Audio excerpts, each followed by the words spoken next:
And what up everybody, it's Anime Junkie, and today we're doing What If Deku Was a Villain, Part 1.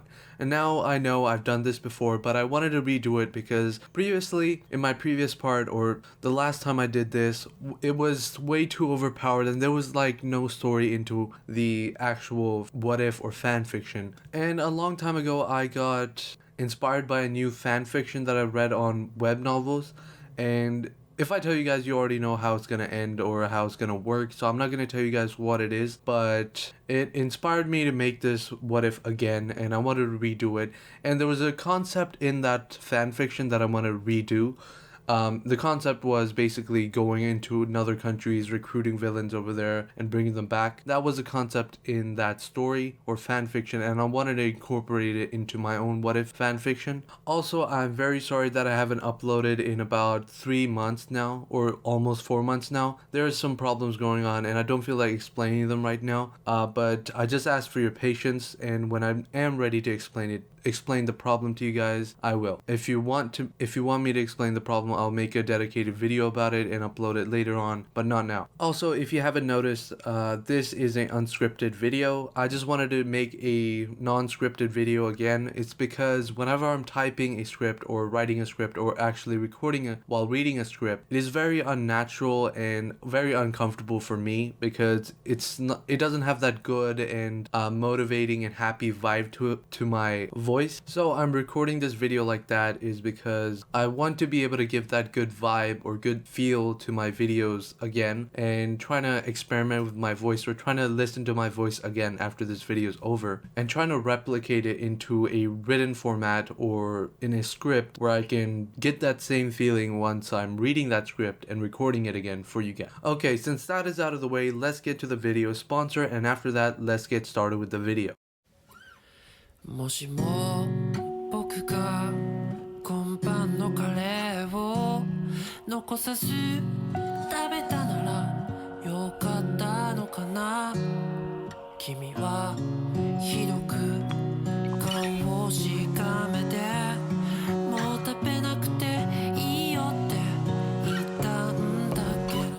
Okay, since that is out of the way, let's get to the video. Okay, so first of all, there are going to be some changes into the storyline or the timeline, and there are going to be certain characters that are going to be added. Actually, only one character, and that is going to be Izuku's older twin brother, who actually does have a pyrokinesis quirk, a combination of both his parents' and mother's quirk. His quirk is just like pyrokinesis, exactly like anything they know about pyrokinesis, he can do it. And this is a pretty powerful quirk, just like Endeavor's, but this one has two weaknesses because Endeavor can't really control every single flame he sees around him, so he doesn't have like a telekinesis aspect to it. He can only produce his flames by his body and just control those flames. What Akira can do, which is his older brother's name, Akira can actually produce flames from thin air and also control them or any other flame around his vicinity. But he also has weakness because he can produce these flames from his body too, just like his father who can produce it from his throat. So his body can get heated up and he doesn't have full resistance towards the flames. And also because he has that telekinesis aspect towards it, he also gets headaches if he uses too many flames or uses his telekinesis or pyrokinesis side of his quirk too much. Now Akira is gonna have a similar personality as Bakugo, but not as loud or explosive as his. And Bakugo and Akira usually team up and bully Deku because he's useless and can't really do anything. So in this timeline, Deku gets bullied a lot more. He gets bullied outside or at school by Akira and Bakugo together, and he gets bullied at home by his older brother Akira. And this bullying intensifies after Akira and Bakugo both get their quirks and Deku is deemed quirkless. And Deku's mental state is getting worse and worse every time, and it gets even worse after he finds his father and mother arguing over the phone at night when he wanted to get some water or something. Izuku basically find out that his father actually wanted to disown him and take Akira to America to better study his hero studies and to make him into a better hero and successful in the future. And since he's quirkless, he doesn't really have a future because quirkless people are kind of discriminated against, because why not? It would happen. And I do see, or I could see, quirkless people being discriminated against and not being able to get a job because they don't have a quirk and being like homeless and stuff. I could see like a good percentage of homeless people being quirkless because they couldn't get a job when they grew up or anything, and as long as they're not super intelligent like some people skip grades and go to like college a lot earlier, I don't see those people getting a job or anything like that. Actually, just talking about that, I just got an amazing what if idea. Don't worry, I'm not just gonna end this what if and focus on that one. I mean, I can't really say anything because I've done it before and I don't know how it's gonna happen, but I'm gonna continue this because I love it and I really want to get to a part where I really want to tell you guys and I want to get your reaction. But I'll start this what if series maybe when I'm branching off into other anime videos, and that's not gonna happen anytime soon, so yeah, you can wait. Also, one more thing, there's not going to be a like goal on this video, is because I'm trying to gonna take it slow, maybe 1 week, 1 video type of thing. I don't really want to burn myself by like, I'm gonna make 3 videos in 1 single day or 1 single hour, not something like that. I'm not gonna do that. It's just impossible. So, and there's also a reason behind it, is because I'm actually gonna get my driver license soon. So I need to get experience in driving, then get my like learner's plate and all that. I need to go through a lot of stuff, so I need to focus on that first, and then I might basically start uploading more, maybe. Okay, now let's get back. So we're talking about how Hiyashi and Inko are always arguing about that Hiyashi wants to disown Izuku and take Akira to America and give him like hero study, because America is known to be a place where heroes begin. It was like the best place to train a hero, and All Might actually made his debut there and also did his training there. So after like a week of arguing, Hiyashi forcefully takes Akira to America to get his education and leaves Inko and Izuku in Japan. Okay, here is All For One. Okay, now you might be thinking, how does All For One know where Izuku is and how is he gonna target them? Well, the reason he knows that where Izuku is and he's quirkless and he's gonna target them is because of Inko Midoriya, his mother, which is actually the daughter of Nana Shimura. Now calm down, before you type anything, I know that Nana Shimura and Inko Midoriya don't really have a relationship together. They don't have any relationship. It's not 100% sure, but it's only a theory. I've read it, or not read actually, but I've watched a video on the relationship or connection between Nana Shimura and Inko Midoriya, and how their hair is similar and all that stuff. And I really believe in that theory of Inko Midoriya being Nana Shimura's daughter in America. Okay, so let me explain. Now, before I explain, this is going into spoiler territory, manga spoiler territory. And if you don't want to know anything about manga or anything, leave this video. Sorry, but this series is not for you. I know most of my videos right now are in very spoiler territory range, or my Hero Academia videos are in spoiler territory, especially with the What If Deku went back in time, that was in spoiler territory. Same with this one, but I like doing this stuff because it gives information on the future and allows me to change a lot of things based on theories and stuff like that. It's enjoyable, that's all. So if you're not a manga or not a manga reader, you should stop watching this what if now. Okay, so here we go. So when Nana and Gran Torino wanted to get out of the clutches or information range of All For One, they moved to America because you know, America is free. And also, All For One didn't want to go there because Captain America was there and he was like the strongest hero there and he didn't want to deal with that shield, okay? So they went to America because All For One's range and power doesn't really go that far, and they went there because they wanted to stay away from All For One. So Nana went there. She actually had a family there.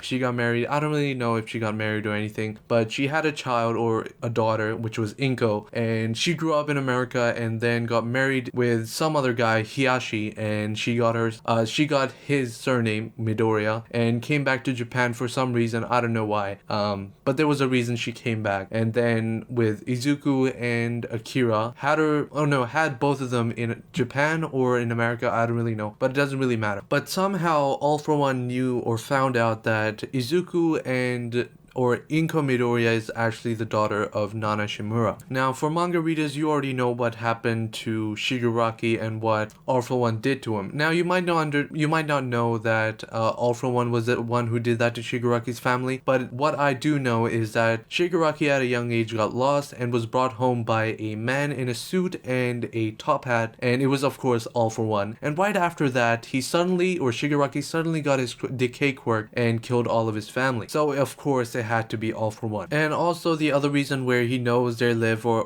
whatever, because the doctor that diagnosed Izuku as quirkless was the same doctor that worked for All For One. So of course he knows that this quirk this kid that you wanted to know about, he's quirkless and his brother isn't, but it seems like both of them bully each other, or no, one bullies each other and the other one just is quiet and all that. And All For One starts making a plan, trying to convert Izuku's mindset, instead of liking heroes, to disdain them and trying to destroy them and joining him. Now I'm just gonna go skim through this like plans or anything like that, because I'm almost done and I need to get this episode over. But here's the plan. It is basically All Might sets up a crime scene where a criminal runs by, and he has like this dealing with the heroes that is chasing him, that after he gets captured, the heroes will get the fame and then the heroes will let him go after that. So everything goes wrong, the hero slips up and ends up killing Inko Midoriya as a hostage. Now how the villain slipped up was because of Deku. He wanted to save his mother, and because of this interference, the plan slipped up and the villain accidentally killed Izuku's mother. Now after this whole thing, Izuku's going around and he sees that the villains are taking credit for this, and he also figured out that they had a previous deal between them after they argued how it wasn't a part of the plan and he shouldn't have done that. And the villain still got away because he knew that even now I've killed a hostage, there's no way that I will be able to escape. Not even the heroes can help. They're low rank heroes, they don't have any say. So after that, Izuku does some research into his case, and he ends up finding a lot more cases that day that are similar to it. Heroes or villains getting away, hostage gets killed, and heroes getting all the fame for it. And these files keep on popping up on his computer, and he doesn't know what's going on, but this is actually All For One messing with his computer and give him all the research and files that are similar to his case. Now All For One has basically just become a stalker for Izuku, and his subordinates are looking like, what are you doing? Why are you stalking a kid? That's weird. I didn't sign up for this shit. But Izuku seems like he still hasn't lost hope, because he knows that All Might is one of the best heroes out there. He doesn't do anything wrong, you know? And basically All For One sees this, is like, oh, he still has hope, huh? Oh, well, All Might, huh? Okay. Because he sees in his search history that he's watching the same video over and over again of All Might saving people. So he started giving files, or secret government files that he somehow find, because who else would have these files if not him? So he gives secret files of All Might accidentally killing villains and some casualty damages in his fights or villain fights, and innocent people dying from like rubble or flying rubble, stuff like that. And this was all hidden by the Heroes Association, because they don't really want the civilians to doubt the heroes or their beliefs to go down. So this was completely hidden, but All For One is someone who wants this kind of stuff. He wants to break down the Hero Association and bring it to the ground where all the people don't believe in any heroes out there. So he has this kind of blackmail material on him. Now, of course, before you start commenting, All Might felt bad about those casualties, and it was an accident. This was to the point where All Might was very young, or not very young, but he was at the start of his career and he didn't really know how to control his power that much. And this could be similar to how he explained to Izuku in season 4, where he said, you can't be using All For One at 100% all the time, where you're gonna create like hurricane or tornadoes everywhere you go, or damaging places and stuff like that. And he might be talking that from experience when he was younger in his hero or rookie hero days, and he would make messes like that, and that's how people used to die. So that's when he went like, okay, I gotta control my strength a little. So when Izuku sees this, he's like blown, he's mind blown, his mind completely shatters, and he's like, All Might could never do this, no way, but there's proof right here. So after about a few weeks, or no, not few weeks, after about a few days, he actually comes back to Japan for the funeral and everything, and then he sees Izuku. He takes him into the house and starts beating him up and telling him, it's like, you were the reason why she died, you were the reason for everything like that. If you weren't quirkless, you could have come to America with your mother and everything like that, but if you didn't exist, your mother could have come to America and she wouldn't have died. So after beating Izuku up a little, he went away back to America and stuff, leaving a battered and beaten Izuku on the floor. And Izuku continues his life, he goes to school and everything, but he's very lonely and he's depressed and all that.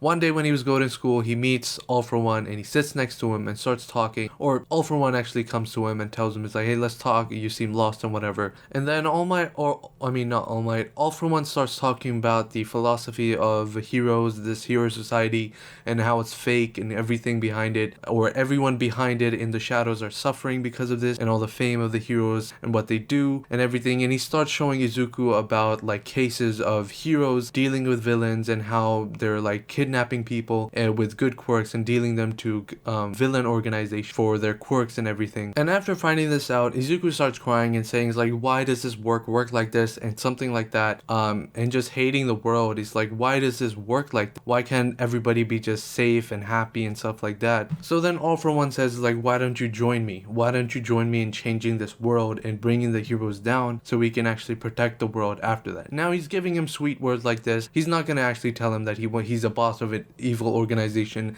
and he knows how to take quirks and bring quirks inside of his body and give people quirks, and that he's like 180 years old boss or something and like the main villain of this entire series. Of course he doesn't know that, of course. Imagine he actually knew that. It's like his quirk, fourth wall or break fourth wall. You can understand that you're part of an anime series. That'll be really cool. Actually pretty dumb too, but it'll be fun to see it in a fan fictions or something. But yeah, later on, All For One is definitely gonna like convince him to become a villain and just say like sweet words over time and just convince Deku to become a villain at the end. So yeah. Okay, now this is the last thing I'm gonna be adding before I end this video. It's gonna be the quirk that Deku's gonna get from All For One is gonna be brainwash, or not brainwashing, but mind control. The ability to control anyone's mind and stuff like that and make loyal followers and stuff like that. So that's basically his quirk. So you can just let your imaginations run wild after this and expect what Izuku's gonna do. And I'm gonna be including some organization names that Izuku's gonna be tasked to create on his own. Just like Shigaraki's League of Villains, he's gonna be tasked to create his own organization. This is gonna be much easier with his quirk though, but